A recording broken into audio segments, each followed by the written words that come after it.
नमस्कार दोस्तों, स्वागत है आप सभी का आपके अपने चैनल स्टडी फॉर विन में।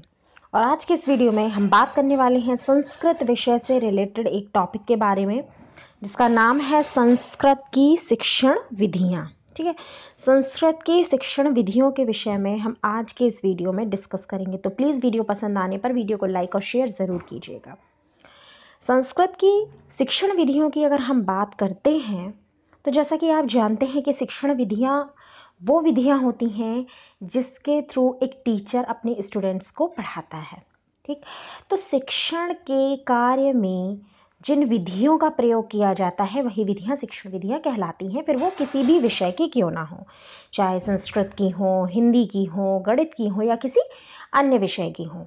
तो इसी तरीके से जो संस्कृत की शिक्षण विधियां होती हैं वो भी लागू होती हैं। अब जैसा कि यहाँ पर दिया हुआ है कि अध्यापन अधिगम की प्रक्रिया को सरल, प्रभावकारी एवं रुचिकर बनाने वाले उपकरणों को शिक्षण सहायक सामग्री कहते हैं।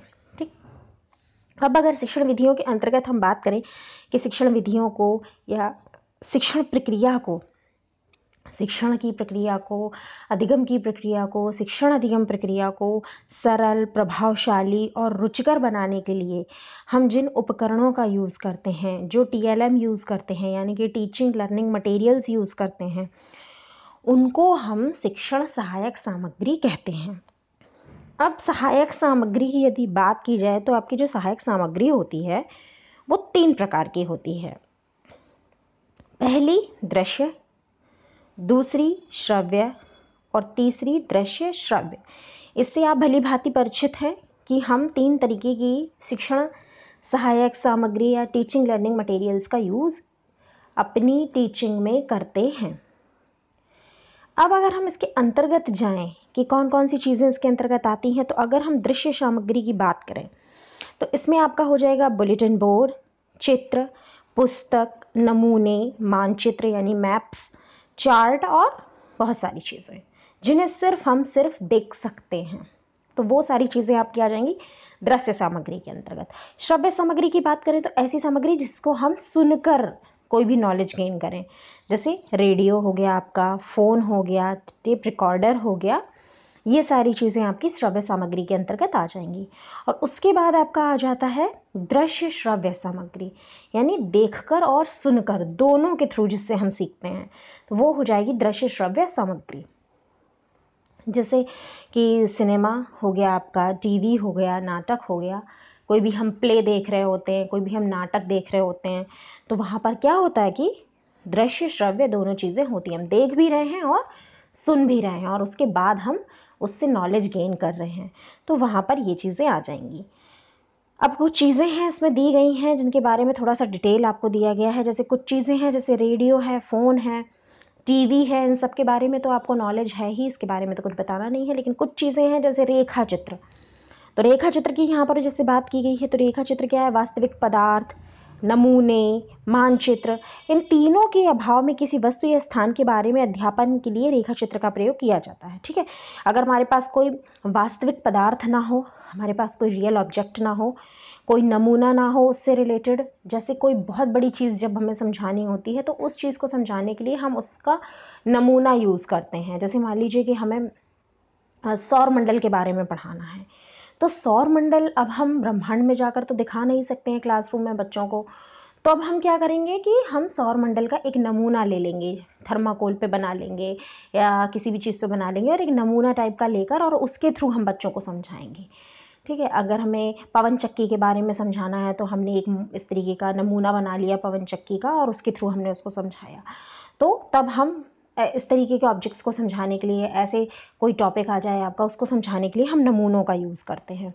और मानचित्र, मानचित्र जैसे कि हमें किसी भी चीज़ की भौगोलिक स्थिति बतानी है, तो अब हम हर जगह जगह जाकर तो नहीं बता सकते हैं उनको कि हम दिखा सकें वो चीज़ें, तो वो उसके लिए हम मानचित्र का यूज़ करते हैं।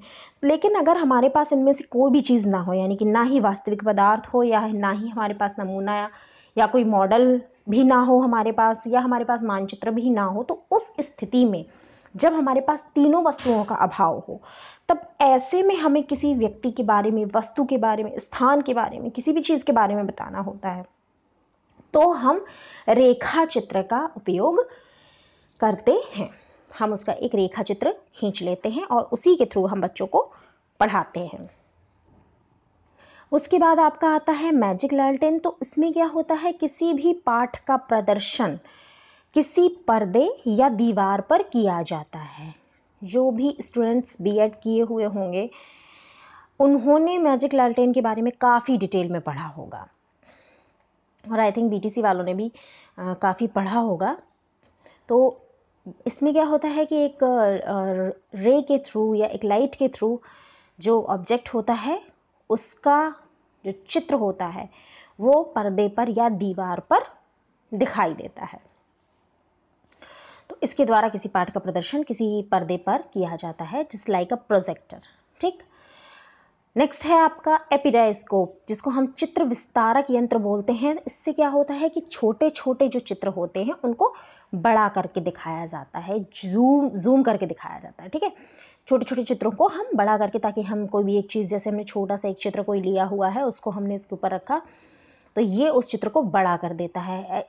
इसका यूज़ करके हम जैसे हार्ट की संरचना अगर बच्चों को पढ़ा रहे हैं तो वो हम बहुत अच्छे से दिखा सकते हैं, क्योंकि ये जूम करके चित्र को दिखाता है तो बहुत अच्छे से लोग इसको समझ सकते हैं, बच्चे इसको समझ सकते हैं। तो ये कुछ एग्जाम्पल्स थे आपके यंत्रों के बारे में, ठीक, या जो आपकी सहायक सामग्री थी उसके बारे में। अब अगर हम बात करें शिक्षण विधियों की अंतर्गत गद्य और पद्य, जैसा कि आपको पता है कि संस्कृत में दो तरीके के आपके होते हैं पैराज, जैसे आपने लिया एक गद्य और एक पद्य। तो पहले हम गद्य शिक्षण की विधियों की यदि बात करें तो गद्य शिक्षण की विधियों के अंतर्गत आपका क्या आ जाता है, 3 चीज़ें यहाँ पर फिर आती हैं आपकी। पहला है उद्बोधन, दूसरा है टीका या उसी को प्रवचन कहते हैं, ठीक है, जिसको हम व्याख्या भी बोल देते हैं, और फिर है स्पष्टीकरण। ठीक, तो गद्य शिक्षण की, अगर संस्कृत में गद्य शिक्षण की विधियों की बात की जाए तो वहाँ पर ये 3 चीज़ें आ जाएंगी, उद्बोधन, प्रवचन या व्याख्या और स्पष्टीकरण। ठीक, अब उद्बोधन में क्या होता है कि छात्रों के माध्यम से अर्थ निकलवाना, ये होता है उद्बोधन। फिर नेक्स्ट है उच्च माध्यमिक स्तर के लिए उपयोग की जाती है आपकी व्याख्यान विधि, ठीक है ना, क्योंकि जो लेक्चर मेथड्स होते हैं वो बड़ी क्लासेस में यूज़ होते हैं, क्योंकि अगर हम छोटे बच्चों को सिर्फ लेक्चर्स देते रहेंगे तो उनको कुछ समझ में नहीं आएगा। उनको हमें चित्रों के थ्रू, प्रैक्टिकल्स के थ्रू, वास्तविक चीज़ों के थ्रू पढ़ाना होता है ताकि वो ज्ञान उनके माइंड में स्टेबल हो जाए। लेकिन जो बड़े छात्र होते हैं, जो उच्च स्तर के होते हैं, उच्च माध्यमिक स्तर के होते हैं, उन सबको हम व्याख्यान विधि के थ्रू पढ़ा सकते हैं, बता सकते हैं, चीज़ों को समझा सकते हैं। तो गद्य शिक्षण के लिए यहाँ पर हम व्याख्यान या प्रवचन या टीका का यूज़ करते हैं। फिर आपका है अगला स्पष्टीकरण। तो इसमें क्या होता है, किसी भी चीज़ को पूरी तरीके से एक्सप्लेन कर देना। इसमें तुलना, वाक्य प्रयोग आदि चीज़ों का प्रयोग किया जाता है। किसी भी चीज़ को स्पष्ट करने के लिए कोई एक टॉपिक लिया, उसको पूरी तरीके से स्पष्ट किया, ठीक, तो वहाँ पर वो आ जाता है स्पष्टीकरण के रूप में। किसी भी चीज़ की तुलना करना, वाक्यों का प्रयोग करना, ये सारी चीज़ें इसके अंतर्गत आ जाती हैं। आगे बढ़ते हैं तो देखते हैं इसमें से कुछ और चीज़ें हैं, जैसे एपिडाइस्कोप। ये गद्य शिक्षण में समास की बहुलता पाई जाती है। ठीक, जब भी हम गद्य शिक्षण में देखते हैं तो गद्य शिक्षण में क्या होता है, एक चीज़ यहाँ पर कुछ विशेषताएं हैं कि गद्य शिक्षण में समास की बहुलता होती है। गद्य का सर्वप्रथम वर्णन किस वेद में मिलता है, तो ये यजुर्वेद में मिलता है। गद्य शिक्षण में वाचन का सर्वश्रेष्ठ प्रकार कौन सा है, आदर्श वाचन। आप जितना अच्छा वाचन करेंगे उतना ही अच्छा आपका गद्य शिक्षण होगा। मान लीजिए आप पैरा पढ़ाते टाइम गलतियां कर रहे हो, आपकी मिस्टेक्स हो रही हैं, तो वहाँ पर आपका क्या हो जाएगा, पढ़ाना थोड़ा सा ख़राब लगेगा कि आपने कोई चीज़ पढ़ाई, आप बार बार अटक रहे हो, बोल रहे हो, गलत बोल रहे हो, आपकी वर्डिंग गलत हो रही है, तो वहाँ पर क्या ये चीज़ दिक्कतें आती हैं। तो गद्य शिक्षण में वाचन का जो सर्वश्रेष्ठ प्रकार होता है वो होता है एक आदर्श वाचन। और एक आदर्श वाचन के अंतर्गत बहुत सारी चीज़ें आ जाती हैं, सही बोलना, सही प्रकार से पढ़ना, सही लय ताल का यूज़ करना, उचित रूप से रुकना, विरामों का यूज़ करना, सही विराम चिन्हों का प्रयोग, ये सारी चीज़ें इसके अंतर्गत आ जाती हैं आदर्श वाचन के अंतर्गत। फिर है गद्य शिक्षण की सर्वश्रेष्ठ विधि की यदि बात की जाए तो वो है काठिन्य निवारण विधि। ठीक है, गद्य शिक्षण की अगर हम सर्वश्रेष्ठ विधि की बात करें तो वो है काठिन्य निवारण। यानी कि जब तक हम किसी भी स्टूडेंट के कठिनाई का, उसकी प्रॉब्लम्स का सॉल्यूशन ना कर पाएँ तो फिर आपके गद्य शिक्षण का कोई मतलब नहीं है। और जब उसकी सारी प्रॉब्लम्स सॉर्ट आउट हो जाएंगी, उनका निवारण हो जाएगा, तो वही गद्य शिक्षण की सर्वश्रेष्ठ विधि कहलाएगी। आगे अब हम बात करें गद्य शिक्षण से हटकर पद्य शिक्षण की। तो पद्य शिक्षण की जब बात आती है तो उसमें भी आपकी 3 विधियां निकल कर आ जाती हैं, खंडान्वय, दंडान्वय एवं काठिन्य निवारण विधि। ठीक है, तो जो आपका पहला अगर आ रहा है जैसे कि गीत विधि, ठीक, तो गीत विधि जिसको खंडान्वय हम कह सकते हैं, तो प्राथमिक स्तर के लिए ये सबसे ज़्यादा श्रेष्ठ होती है, क्योंकि छोटे बच्चों को अगर हम गा गा कर पढ़ाएंगे, खंड करके पढ़ाएंगे, तो उनको समझ में जल्दी आ जाएगा। लयबद्ध संगीत के माध्यम से पढ़ाया जाता है और ये गीत विधि होती है। ठीक, ये प्राथमिक स्तर के लिए सबसे ज़्यादा अच्छी होती है।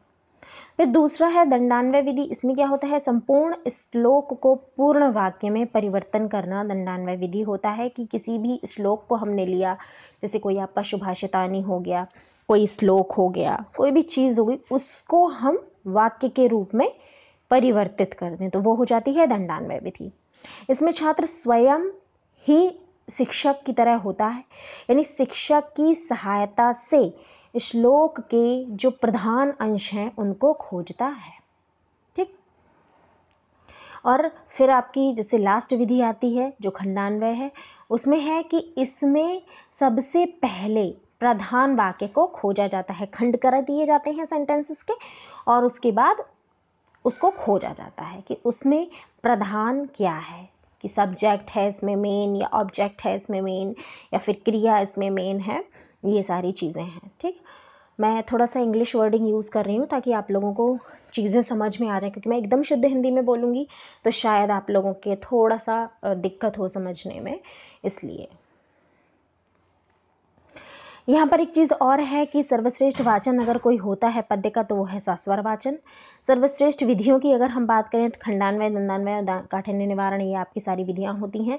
वैसे अगर आप विधि की बात कर रहे हैं तो आपकी गीत विधि, दंडान्वय, खंडान्वय होती है। ठीक है, अब अगर हम मनोवैज्ञानिक कौशल क्रम की बात की जाए कि एक मनोवैज्ञानिक कौशल क्या होता है, भाषा कौशल में देखिए 4 तरीके के कौशल आपके होते हैं, ये आपको पता है, सुनना, बोलना, पढ़ना, लिखना। यानी व्यक्ति सबसे पहले किसी चीज़ को सुनता है। अगर मनोवैज्ञानिक क्रम की बात की जाए तो ये क्वेश्चंस कई बार पूछे गए हैं एग्जाम्स में, कि आपका जो भाषा कौशल, पहले तो पूछा जाता है कि भाषाई कौशल कितने प्रकार के होते हैं। ठीक, तो जब भाषाई कौशल की बात की जाती हो तो आपको बताना है कि भाषाई कौशल 4 प्रकार के होते हैं। ठीक, 4 प्रकार के आपके भाषाई कौशल होते हैं। या तो आपसे कभी कभी इसमें संख्या पूछ ली जाती है कि सीधा आपको क्वेश्चन दे दिया जाएगा 1 नंबर में और कह दिया जाएगा भाषाई कौशल कितने प्रकार के होते हैं, भाषाई कौशल 4 प्रकार के होते हैं। और कभी कभी क्या होता है कि आपसे एक क्रम के रूप में क्वेश्चन पूछ लिया जाता है कि भाषाई कौशल का निश्चित क्रम क्या है, इनमें से क्या है, तो उसमें आपको अदल बदल के दे दिया जाएगा, बोलना पढ़ना लिखना सुनना, सुनना बोलना पढ़ना लिखना, लिखना पढ़ना बोलना सुनना, या फिर पढ़ना बोलना लिखना सुनना। इस तरीके से आपको 4 ऑप्शंस दे दिए जाएंगे और उसमें आपको राइट ऑप्शन टिक करना होगा। तो राइट ऑप्शन आपका यहाँ पर क्रम में ये बन जाता है कि भाषाई कौशल का मनोवैज्ञानिक क्रम है सुनना, बोलना, पढ़ना और लिखना। ये आपका मनोवैज्ञानिक क्रम की यदि बात की जाए तो यही है। और अगर मनोवैज्ञानिक क्रम ना भी यूज़ किया जाए तब भी आपका क्रम यही रहता है, सुनना, बोलना, पढ़ना और लिखना सबसे अंत में।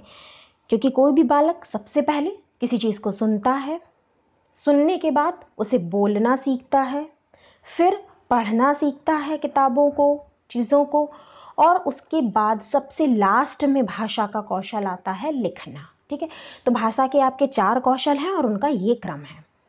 तो जो आपका बोलना है ठीक, वो अनपढ़ लोगों के लिए सबसे महत्वपूर्ण वाचन कौशल है, क्योंकि जिनको पढ़ना लिखना नहीं आता है वो अपनी बात कैसे बताएंगे, बोलकर बताएंगे, क्योंकि ना ही उनको पढ़ना आता है ना ही उनको लिखना आता है।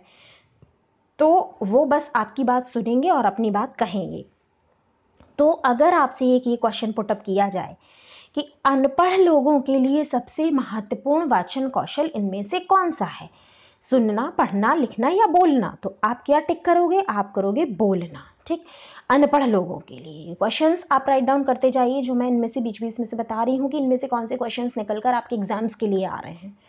ठीक, बहुत छोटी छोटी सी चीज़ें होती हैं जिन्हें हम पढ़ते टाइम मिस कर जाते हैं और बाद में दिक्कत करती हैं वो। तो अगर क्वेश्चन आपका आता है अनपढ़ लोगों के लिए सबसे महत्वपूर्ण वाचन कौशल कौन सा है, तो वो हो जाएगा बोलना। और अगर आपसे ये कहा जाए कि इन चारों में सबसे महत्वपूर्ण कौशल कौन सा है, तो वो है आपका पढ़ना। ठीक, पढ़ना सबसे महत्वपूर्ण कौशल है।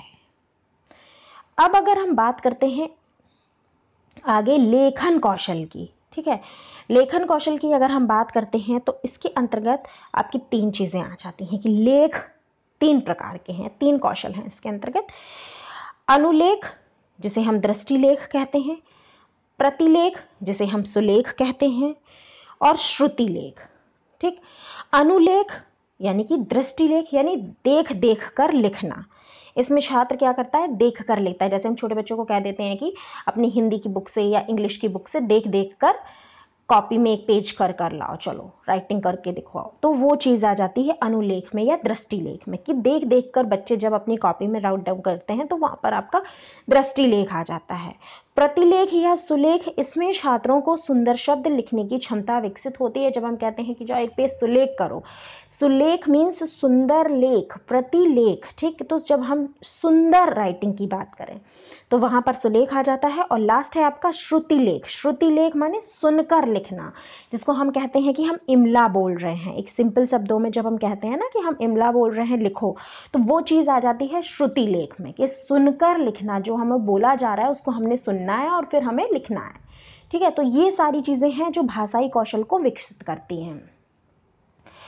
तो लेखन कौशल के अंतर्गत ये सारी चीज़ें आपकी आ जाएंगी। तो फ्रेंड्स, ये थे आप लोगों के लिए आज के कुछ इंपॉर्टेंट टॉपिक के कुछ इंपॉर्टेंट पॉइंट्स। उम्मीद करती हूँ ये वीडियो आपको पसंद आया होगा, कुछ ना कुछ इस वीडियो से आपको ज़रूर सीखने को मिला होगा। अगर ये वीडियो आपको पसंद आया हो तो प्लीज़ वीडियो को लाइक और शेयर ज़रूर कीजिएगा। आप लोग बहुत कंजूसी कर रहे हो लाइक और शेयर करने में, मतलब ऐसा लग रहा है जैसे आप बहुत सारा पैसा खर्चा हो जाता है लाइक करने में या शेयर करने में।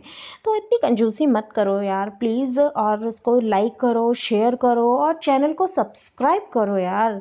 चैनल को सब्सक्राइब करो, बेल आइकन प्रेस करो और बेल आइकन प्रेस कर लो, ताकि आपको वीडियोस के नोटिफिकेशंस टाइम टू टाइम मिलते रहें। वीडियोस के नोटिफिकेशंस आप तक नहीं पहुंचते हैं, कभी कभी लाइव क्लास का भी नोटिफिकेशन नहीं आता है, तो आप एक बार चेक कर लिया करो कि वीडियो अपलोड हो चुका है, क्योंकि ऐसा एक भी दिन नहीं होता है कि वीडियो अपलोड ना हो।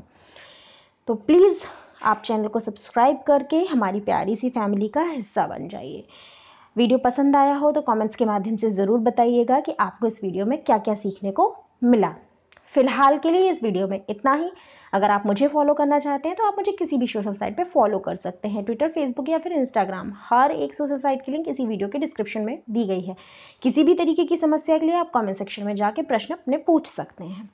फिलहाल इस वीडियो में इतना ही। मिलती हूँ अपने अगले वीडियो में एक और अच्छे से टॉपिक के साथ। कंटिन्यू करूँगी कुछ और नई बातों को। तब तक के लिए नमस्कार, अपना ध्यान रखिए, खुश रहिए।